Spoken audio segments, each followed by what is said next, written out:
Buckle up, sports fanatics. This is the Sports Chasers Podcast, your HQ for in-depth sports talk. Join host Kevin L. Warren and crew as they dissect the hottest stories, ignite debates, and bring you closer to the action. From locker room whispers to expert takes, we cover it all.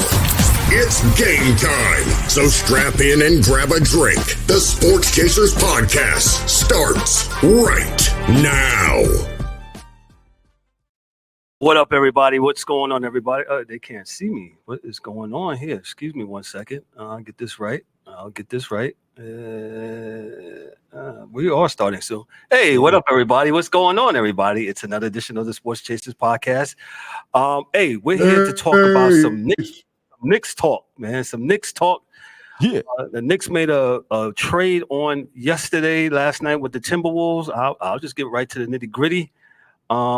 Make sure when you hear this, see this, make sure you like, click, and subscribe to the channel. Make sure you also share this channel, and on the podcast side, give us that 5-star bad arm shoulder. Make sure you give us that 5-star review, man. So like I said, we're gonna there you go, D-Dubs. There you go. Make sure you give us that 5-star review. Let me just get right to it. This is according to CBS Sports from Sam Quinn.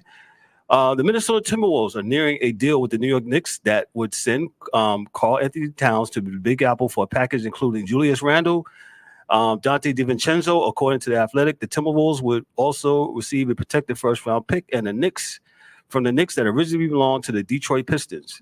The Knicks reportedly sending salary, including Daquan Jeffries, to the Charlotte Hornets in order to complete the trade and abide by restrictions created from the respective luxury tax aprons impacted New York and Minnesota. When finalized, this blockbuster deal will mark the second major acquisition for New York this offseason after the mega deal bringing in Mikal Bridges from the Brooklyn Nets in June. The Knicks lost center Hartenstein in free agency, and their expected starting center before the Towns acquisition, Mitchell Robinson, will miss the beginning of the season due to injury. Robinson, according to reports, he'll be missing until probably mid-December. With Towns, the Knicks have found a franchise center. However, he's a distinctly different player than Robinson and previously Hartenstein. They operate primarily around the basket. Towns is arguably the best big man shooter in the NBA history and will create an entirely new dimension for New York offensively.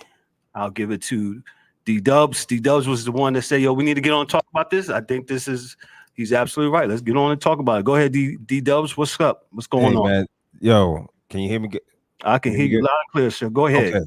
Hey, man, this was an absolute blockbuster deal. I can't really believe it. I didn't really believe it when it first was being reported. I was like, nah, this got to be somebody trolling. You know what I'm saying? So, but when it really went down, I'm like, okay. At first, I was like, Karl-Anthony Towns. But then again, after I started thinking about it, man, I was like, yo, we don't have a center, and Mitchell Robinson is out. So, didn't have nobody. Yeah, at least to January. So, other than Jericho Sims, who we got, we're in trouble at that 5 spot. Did I like giving out Donte DiVincenzo? No, he has been, he could ball, and the New York Knicks fans loved him as he came over last year as we picked him up last year. So, he was kind of, I don't want to say heart and soul, but he was a favorite for the, for the Knicks. And I'm going to be sad. Out of everything, I'm going to be sad to see him go. Julius Randle, listen, we had our ups and downs with Julius. He spearheaded the whole thing as far as, being a Knick and wanting to be a Knick. And he just got kind of lost in the sauce, so to speak, with the injuries and we couldn't find him in that first round of the we didn't see him and Jalen Brunson needed help, and then Jalen Brunson turned into a superstar that we didn't even see coming, and he totally took over, and he is now the leader of the New York Knicks. So with that being said, I think this is going to be a good deal for the Knicks. I think the pick and pop is going to work.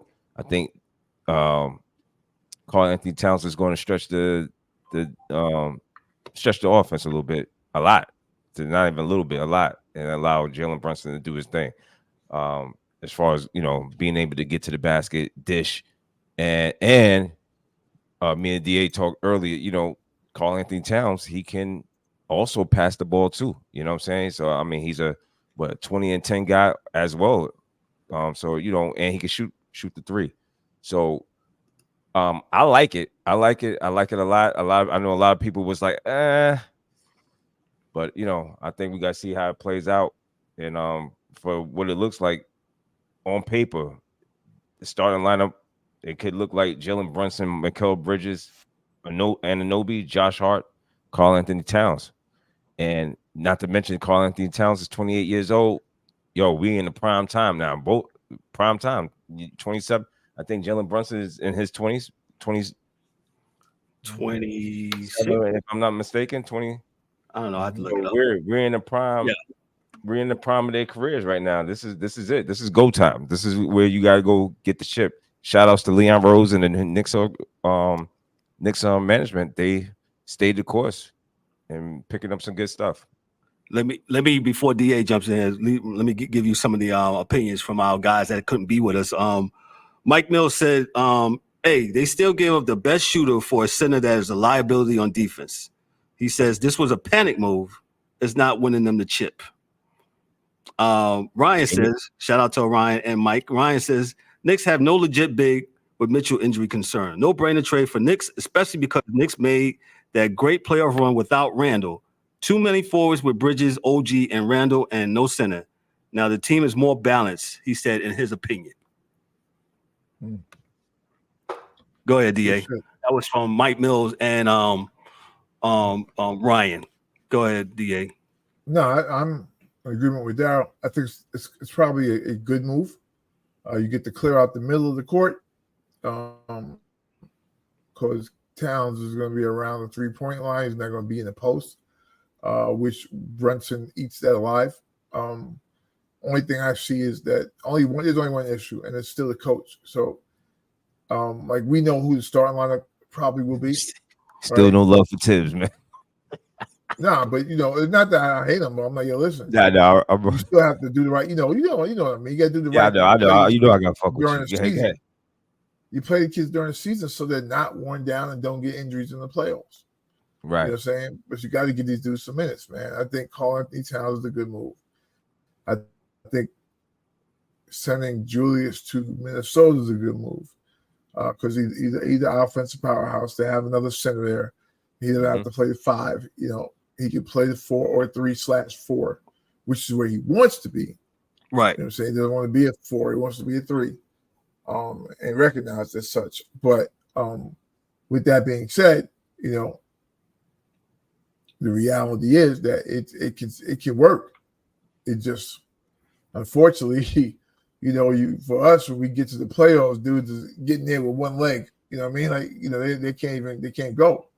And that's the management part of being a coach that Tom Thibodeau has to get better at. But I think it's a good trade. As my cousin said, it can't be done. They still got moves to make because the second team really has no bigs, until Mitchell gets back. So they just let go of Morris Sr. Yeah. Today they waived him. I was shocked at that when you heard me. I was like, oh snap! I didn't know I wasn't got sure rid of him. I thought he was going to be something. A mainstay, something to shore up that defense a little bit, like Oakley, he came in there and get hard, be an enforcer. Yeah, no Diddy. But With that said, I think it's a good move for the team, and I don't think they're done. I think they'll pick up 1 or 2 more pieces. We just have to use all the pieces that we have. Everything we have in the house, we got to push all our chips to the table and go all in. Absolutely, because because of the injuries, they dragged themselves over the finish line. And shout outs to that team. Last year, they did a phenomenal job, and there's no question. You can't question their heart.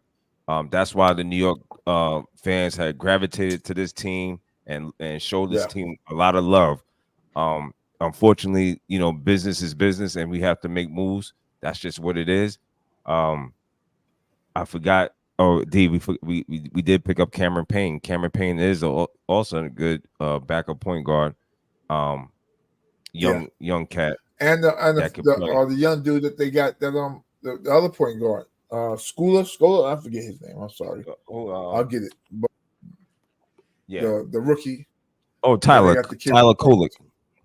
Yeah, Tyler Kolek is serious. Yeah, and then we got Landry Shamet. Landry Shamet was at it. Did he leave too? I will say this. I'm with Dorian with the DA on this. Leon Rose is not finished. That's why when we was texting last night, and Mike Mills was like, "Yo, man, this is a panic move." I disagree. I think he's not finished. Yeah, I don't see no panic in this. I really don't. And Leon, we trust. I trust because he's pushed all the right buttons so far. No, this is not a panic move. I remember the Knicks of yesteryear with panic moves. Yeah, not waiting and things of that nature. Yeah, this does not feel like a panic move to me. We've been around long enough to see what the Knicks have done and made some foolish moves and we're saying, what the hell? Why? Right. Why did y'all feel like I needed to do that? It was unnecessary, but I don't feel it. I would just say this, gentlemen. Y'all already know what I'm about to say. So I'll just go ahead and say it. These moves all look great on paper. I thought that they already had one of the best, if not the best, starting five in the NBA. Just my opinion. Mm-hmm. You make this move. I'm not mad at this move. I think the Randle era has kind of drawn itself out, especially with the explosiveness that we've seen out of Brunson. I think his style of play does not mesh well with Randle. That's just my opinion. Maybe early on when he was just the orchestrator or whatever, but now that we see that he's the do-it-all guy, he is the guy. We don't need Randle anymore. So I'm not mad at this move at all. I don't like DiVincenzo leaving, but it is what it is, right? Mm-hmm. My only beef, Leon Rose, you're not finished. There's only one piece of this puzzle that needs to be solved. I'm sorry, Knicks fans. I am a diehard. These gentlemen up here will tell you I'm a diehard Knicks fan, just like they are. However, as the great DA says, I can hear it. As the great DA always says, let history tell the story. And history has told us that Tom Thibodeau is good enough to get us to the playoffs, and that is it. That is the finish line. So for him, yes, sir. I hope that he will prove me wrong. I was hoping that he would prove me wrong last year. He did not. His style of coaching in the playoffs absolutely makes no sense. You go get all these guys, right? Healthy, banged up, whatever. We know what it is. Okay, it's an 82-game season. You got the playoffs. You need to play everybody that is all hands on deck, and you did not play your full deck. So, Leon Rose, unless you are going to bring in another coach to coach this team for the playoffs and for us Knicks fans to get a title, for us to get a ring, for us to get the ring that we deserve as Knicks fans. We have been a drought like no other. Eric was a substitute coach. You don't want yo, man. Hey, man, I need a closing coach for the fourth quarter of the playoffs. That's what we need. Tom Thibodeau, my hat goes off to you. You did a phenomenal job last year, but I'm sorry, it's not good enough. This is New York, okay? If y'all want to fiddle with this pedestrian, just make it to the playoffs or whatever, fine. This right here, this latest run, this last year and this year, is going to be probably the best that it will get. And just like you say, you got to strike when the iron is hot. Well, damn it, you need to go ahead and put the casket on it and nail the final nail in the coffin and get this coach out of here. That's just my take. Well, Eric, I angry one. I agree to a certain extent. I feel what you're saying. I agree that the iron is hot, man. You got them right now in that in that space where this is the time to win. I think they have the pieces to do it, man. I really do. Now, as far as the coach, I mean, you bring up you've been bringing up some valid points because Tom Thibodeau has a habit of going 8, 7. I don't know, sometimes 6. I mean, but he last year he had to do that. He had no years choice. past. I'm sorry. Did he not have a big man on the bench that he could have used for at least 5-10 minutes? Oh, I see. Everybody's head dropped when I said that. Okay, all right, go ahead. I'm sorry, Darryl. Go ahead. And I told Da, Jericho Sims, this is it's time for you to step up, young man. It's time for you to step up too. There's guys that it's time. We watched them and because go ahead, D.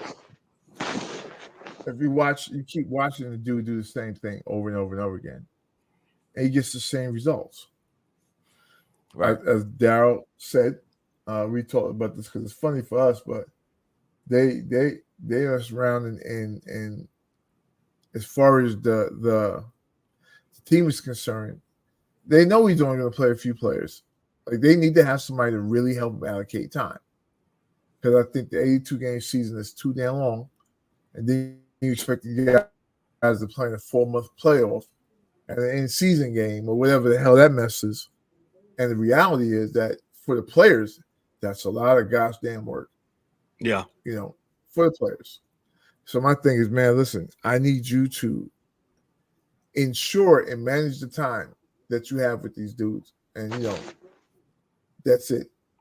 That's it. Beat the teams you're supposed to beat. And I don't think you have too many problems about, we're here. This is the team. And, I think he can't have like he had last year. We only had 6 guys when we got to Indiana. 6. Mm-hmm. Yeah, well, that's so that. He has to know how to coach around that shit for real. Yeah. I mean, and getting back to Cat and Randle, Randle is the better. I mean, Towns is the better player. I'm sorry. I mean, you got a 22 and 10 guy. So I mean. And Randle, and Cat will absolutely run that pick and roll a whole lot better than with Brunson. With Randle. Yes, because pretty much they're primarily how they're playing style, especially Randle. Mm-hmm. How he sometimes has to have the ball in his hand. So there was another team included in this trade. Let me read about the Timberwolves. This is from CBS Sports as well. Nobody wanted to admit this, but Minnesota had to trade Karl-Anthony Towns. There's an argument in favor of waiting a year. The Timberwolves just came 7 wins shy of a championship. Typically, that's a team that runs it back. But Minnesota saw what happened when New Orleans tried to trade Brandon Ingram this summer. It has never been harder to trade a player who expects max money when he doesn't consistently produce at a max level. Towns doesn't just expect max money. He's locked into it for 4 more years. There were plausible scenarios in which Minnesota tried to make a trade of sort next summer and couldn't. This is how restricted the new CBA is. It was now or possibly never. The Timberwolves elected not to risk it than never. Minnesota is not New York. Edwards, Rudy Gobert, and Jaden McDaniels are all earning market rate. Naz Reid had a player option for the 2025-2026 season that he will no doubt decline for a raise. Gobert might leave a bit of the 2025-2026 money on the table. What else here? And the Timberwolves and a second round Abram team this season. The Freezers, their 2032 first round pick. The last thing they want to do is risk seeing it move to the end of the first round through repeated apron penalties. Minnesota had to save money somewhere. So maybe that somewhere would have been Towns if he had been a bit more reliable, but he had more playoff games below 20 points, 9 and above 7. The Timberwolves lost the first 3 games of the Western Conference Finals by 13 points. Towns shot 15 of 54 from the field and 3 of 22 on threes in those games. You can buy inconsistency from players at Reed's price point, not at max. Gobert is too foundational to Minnesota's defensively identity to move. Edwards is the face of the franchise and by far is the team's best offensive player. In the end, it was either Towns all the roles players. Towns made more money. Made more sense, especially with duplicating so much of what he brought to the table, moving him open more doors. Basically, it was numbers game and the money game. Numbers and money game, and they seek to. People got to understand. In order to trade, you got to give up something to get something. Knicks fans are screaming. You got we gave up DiVincenzo. I get it. I'm not too happy about that either. But the Knicks are trying to solve their problem with the big man. For now till December, I get it. And we don't know how money making Mitch, as the DA calls him, is going to be when he comes back. He's going to be making money, but it won't be on the floor. But go ahead. Yeah. That's why we made this move. I understand it. Like you said, go ahead, Kev. Go ahead. No, go ahead. You got it. Nah, I mean, I get it. And people, from the Minnesota side, I get it too. Nobody is leaving Miami. Nobody's leaving Phoenix. Nobody's leaving LA to go play in Minnesota. So you got to get the players that you can by trades and by drafting. So basketball moves, I understand it all. And if anybody doesn't understand it, they don't know basketball.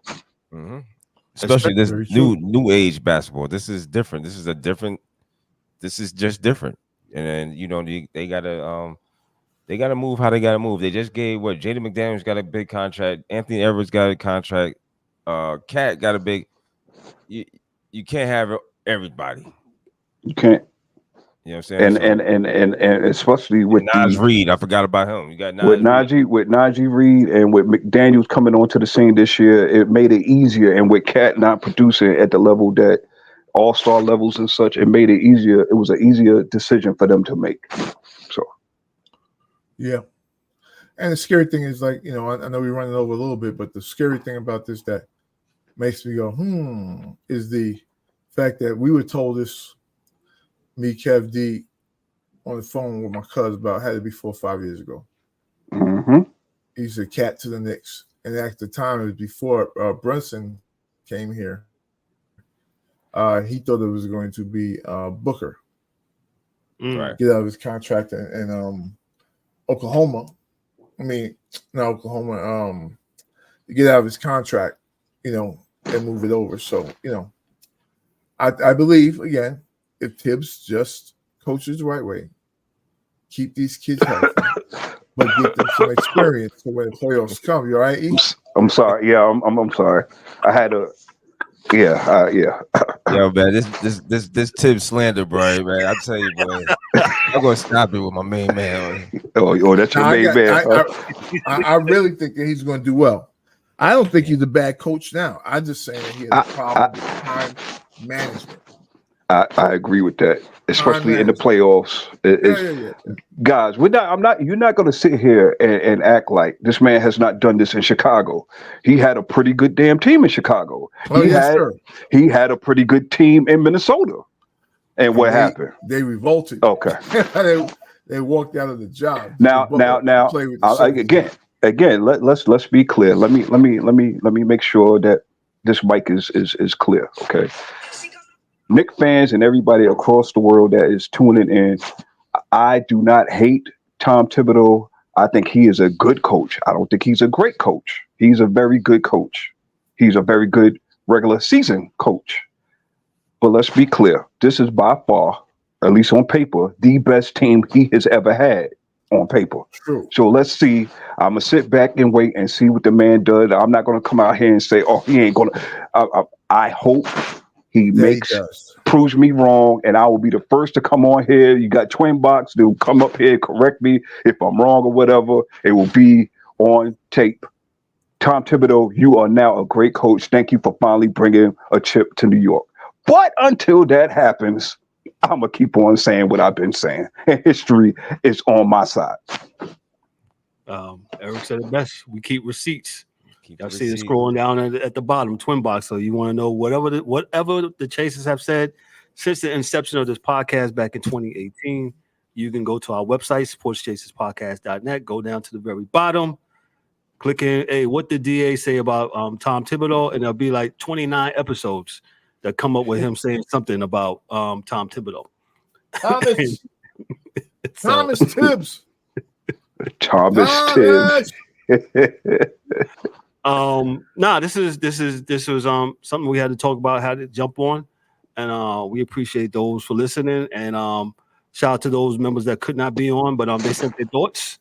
And yo, man, we're talking NBA. NBA, I believe the preseason right around the corner. They'll be starting up real soon. I think the Knicks report to Charleston, South Carolina for camp here in a couple weeks, as well as the other NBA teams, and hopefully we'll have a good NBA season. So I don't have anything else. October 22nd. October 22nd, man. Real quick, D-Dubs, what you got before we go? Yo, nothing, man. I just this is something that we had to get on and and make sure to get out there to the masses. Talk about this Nick. This is absolutely a blockbuster deal and trade that went down. So we just wanted to get our hands on it and talk about it. So appreciate everybody listening. Please remember to like, subscribe, share, all that good stuff. And we appreciate everyone. If you like to just talk about straight sports and nothing else other than no dramatics, no drama, this is where you should be at. Sports Chasers Podcast. There you go. That's right. The Angry One, what you got? Yo, man. This was a good little segment. Yo, man, we all Knicks fans. Even if we wasn't Knicks fans, we had to come on here and talk about it. This is what we do. Sports Chasers Podcast. We will see you, good people, Monday night, 7:30 sharp. Sports Chasers NFL College Football Blitz. And we'll see you again in Sports Chasers Thursday night. I ain't got nothing else, man. Y'all enjoy y'all sports this evening, and y'all be safe out there, man. Yeah, Georgia Town. DA, what you got for us real quick? It's a good game, y'all. Don't go outside. Yeah, this good game. Georgia, Alabama should be a good game. So if you go on the Lowe's, yeah, you should have been from Lowe's. It's dark. Cancel order. You should have been to your work by now. You should have went to Lowe's at 12 o'clock. Yeah. You sure should have. Yes, sir. Yeah. You should have. Old, and what you did was you took a nap because you're old. So I'm trying. I gotta go back and catch up and on my Vince McMahon on Netflix, man. Yo, so far I'm on episode 3. About to get over to that. So I forgot about that. Yeah, I gotta watch that too. Yo, let me tell you something, Cap. Yo, real quick. If the WWE was doing what they was doing back then, now, yo, they'd be in the jail cell right next to Diddy. Who cares? Yo, crazy.